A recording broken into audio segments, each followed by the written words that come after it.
Assalamualaikum warahmatullahi wabarakatuh. Perkenalkan, nama saya Najwa Falilanita. Di sini saya akan menjelaskan mengenai konsep dasar pembelajaran. Maka dari itu, mari kita bahas. Menurut Undang-Undang Nomor 20 Tahun 2003, pembelajaran adalah proses interaksi peserta didik dengan pendidik dan sumber belajar pada suatu lingkungan belajar. Sedangkan belajar adalah proses melihat, mengamati, dan memahami sesuatu. Jadi, belajar pada hakikatnya adalah proses aktif di mana seseorang melakukan kegiatan secara sadar untuk mengubah suatu perilaku. Terjadi kegiatan merespon terhadap setiap pembelajaran. Jadi, menurut saya, belajar adalah suatu usaha untuk memahami setiap pembelajaran atau materi yang kurang dipahami, dan pembelajaran itu adalah bentuk kegiatannya. Yang selanjutnya ada perubahan paradigma dalam pembelajaran. Yang pertama ada paradigma lama dalam pembelajaran, di mana konsep pembelajaran dimaknai sebagai transfer ilmu dari guru kepada siswa, sehingga guru menjadi sumber satu-satunya informasi. Jadi di sini guru lebih cenderung banyak berceramah dalam menyampaikan materinya. Sedangkan dalam paradigma baru pembelajaran, konsep pembelajaran lebih inovatif yang berpusat pada siswa. Guru berperan sebagai fasilitator dan motivator. Jadi, yang mana di sini siswa harus lebih aktif daripada gurunya. Lalu, ada landasan konsep pembelajaran. Yang pertama ada filsafat. Filsafat apapun yang telah menjadi hasil pikir manusia, maka kaitannya dengan belajar ibarat siklus, bahwa dengan filsafat, manusia bisa mempelajari tentang segala sesuatu.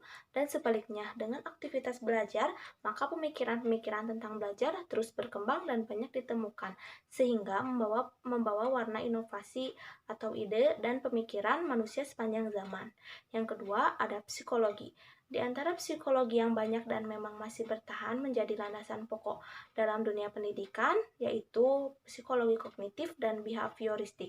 Di samping masih banyak aliran psikologi lainnya, namun kedua aliran ini lebih dominan dalam menentukan arah aktivitas manusia dalam melakukan proses pembelajaran. Yang ketiga, ada sosiologis. Manusia adalah makhluk individu dan sosial. Maka melalui belajar, individu bisa mempelajari lawan bersosialisasinya, teman hidup bersama, dan akhirnya melalui belajar manusia mampu membangun masyarakat sampai dengan negara dan bangsa. Lalu yang keempat ada komunikasi.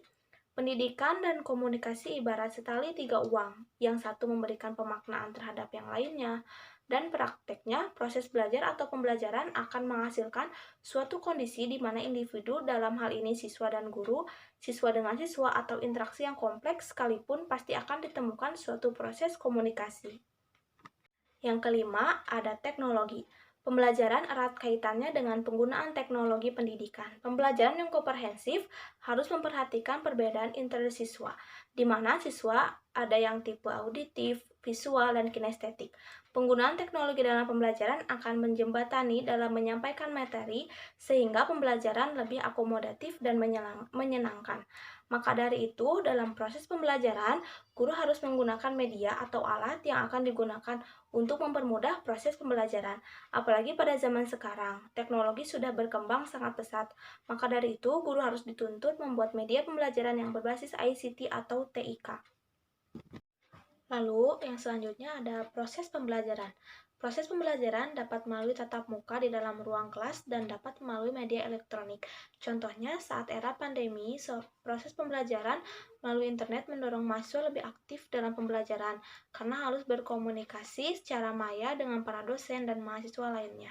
Adapun tahap dalam proses pembelajaran yaitu yang pertama ada tahap persiapan. Tahap persiapan berkaitan dengan mempersiapkan peserta belajar untuk belajar. Tanpa itu, pembelajaran akan lambat dan bahkan dapat berhenti sama sekali. Tujuan tahap persiapan adalah untuk menimbulkan minat peserta belajar, memberi mereka perasaan positif mengenai pengalaman belajar yang akan datang, dan menempatkannya dalam situasi optimal untuk belajar.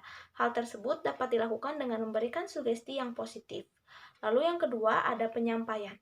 Tahap penyampaian dalam siklus pembelajaran dimaksudkan untuk mempertemukan peserta belajar dengan materi belajar yang mengawali proses belajar secara positif dan menarik. Lalu yang ketiga ada latihan. Tujuan tahap pelatihan adalah untuk membantu peserta belajar mengintegrasikan dan menyerap pengetahuan dan keterampilan baru dengan berbagai cara. Lalu yang keempat ada penampilan hasil. Tujuan tahap penampilan hasil ini adalah untuk memastikan bahwa pembelajaran tetap melekat dan berhasil diterapkan. Setelah mengalami 3 tahap pertama dalam siklus pembelajaran, kita perlu memastikan bahwa orang melaksanakan pengetahuan dan keterampilan baru mereka pada pekerjaan mereka. Nilai-nilai nyata bagi diri mereka sendiri, organisasi, dan klien organisasi. Selanjutnya ada motivasi belajar. Motivasi berhubungan erat dengan minat. Siswa yang memiliki minat lebih tinggi pada suatu mata pelajaran cenderung lebih memiliki perhatian yang lebih terhadap mata pelajaran tersebut, maka akan menimbulkan motivasi yang lebih tinggi dalam belajar. Motivasi dalam belajar merupakan hal yang sangat penting dalam pelaksanaan proses pembelajaran. Selanjutnya ada aktivitas belajar. Aktivitas belajar merupakan segala kegiatan yang dilakukan dalam proses interaksi dalam rangka mencapai tujuan belajar. Aktivitas yang dimaksudkan di sini adalah penekanannya pada siswa. Sebab dengan adanya aktivitas siswa dalam proses pembelajaran, maka terciptalah situasi belajar yang aktif seperti yang dikemukakan oleh Rohman Natawijaya dalam Depdiknas. Siswa yang dikatakan memiliki keaktifan apabila ditemukan ciri-ciri perilaku seperti sering bertanya kepada guru atau siswa lain, mau mengerjakan tugas yang diberikan guru, dan mampu menjawab pertanyaan, lalu juga senang diberi tugas belajar, dan lain sebagainya.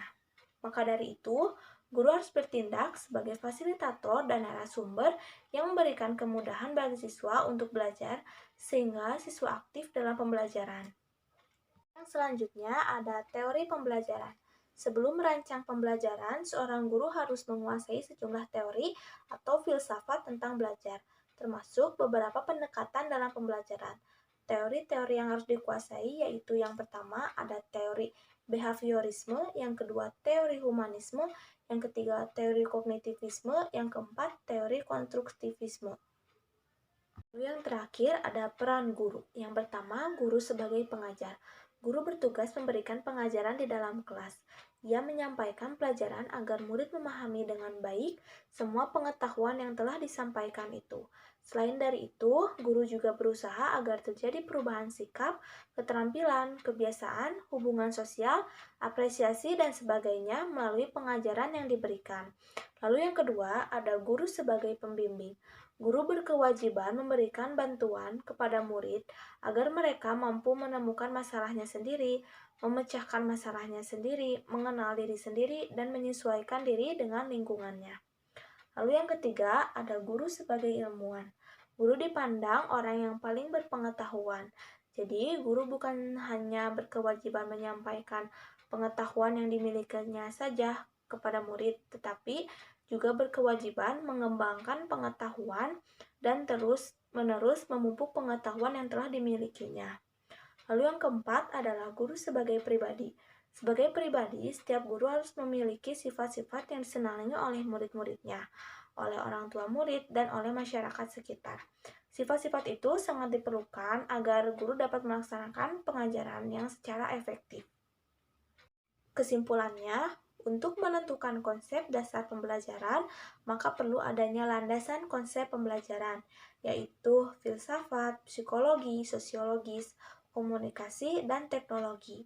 Dalam proses pembelajaran harus adanya persiapan, penyampaian, latihan, dan penampilan hasil. Dalam pembelajaran diharapkan siswa aktif. Tentunya untuk menciptakan keaktifan tersebut harus adanya motivasi belajar yang tinggi. Maka dari itu, di sini guru harus berperan sebagai pengajar, pembimbing, ilmuwan, dan pribadi. Sekian yang dapat saya sampaikan. Mohon maaf bila ada kekurangan dalam materi dan tutur kata yang kurang berkenan. Wassalamualaikum warahmatullahi wabarakatuh.